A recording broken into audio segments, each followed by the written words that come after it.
Donc nous voici dans la troisième partie, donc sur le shader, donc petite info supplémentaire. Donc déjà ici, pour faciliter le travail du shader, on va masquer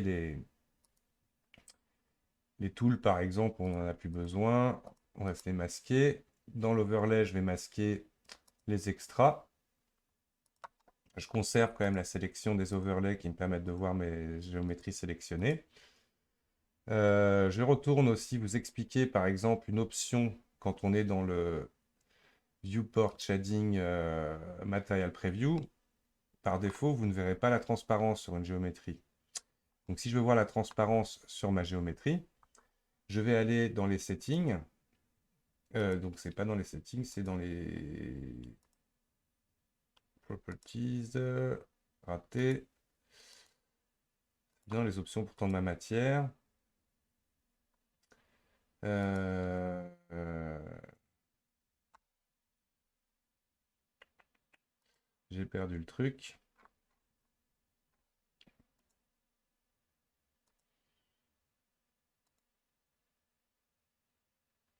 Alors, on les retrouve pas ici, donc là je vais les retrouver ici. Voilà, donc c'est bien dans le setting pourtant. Donc je sélectionne mon principal BSDF. Et normalement, option setting.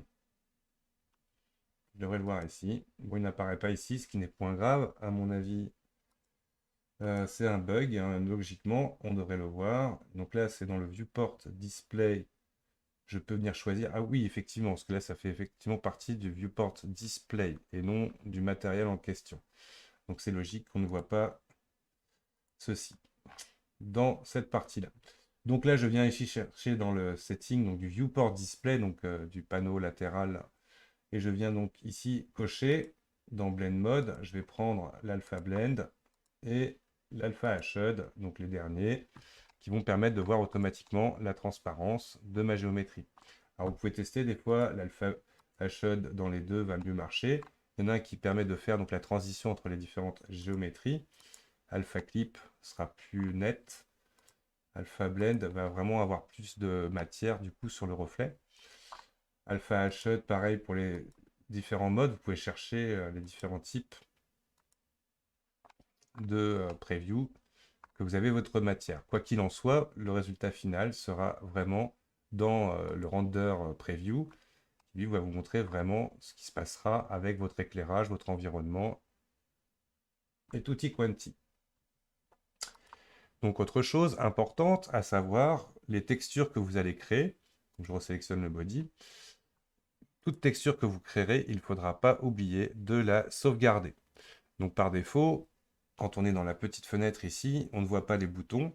Mais là, quand je vais dans les trois lignes, on peut voir par exemple dans mon image la possibilité de la sauvegarder. Automatiquement, il va m'ouvrir mon projet. Je conseille de créer un dossier. Donc là, je suis dans mon mignon et je vais l'appeler texture. Je rentre dans ce dossier. Et là, le nom que j'avais donné à la création de ma texture étant automatiquement écrit, je n'ai plus qu'à faire Save as image. Donc après, à vous de choisir le format que vous voulez. Par défaut, Blender sauvegarde en PNG. Je rappelle, si vous ne voyez pas ce panneau latéral, N qui vous permettra de l'afficher ou de le masquer, T qui vous permettra d'afficher ou masquer l'arbre de l'explorateur de fichiers. Donc là, je Save as image. C'est sauvegardé. Quoi que je ferai comme modification, il ne faudra pas oublier de revenir sauvegarder votre image. Pour l'instant, elle est stockée en mémoire vive et à un moment donné, il faudra la stocker, la sauvegarder pour bien que les informations restent. Donc, dans une prochaine vidéo, nous allons attaquer la peinture sur ce fichier texture qu'on vient de sauvegarder. A tout de suite!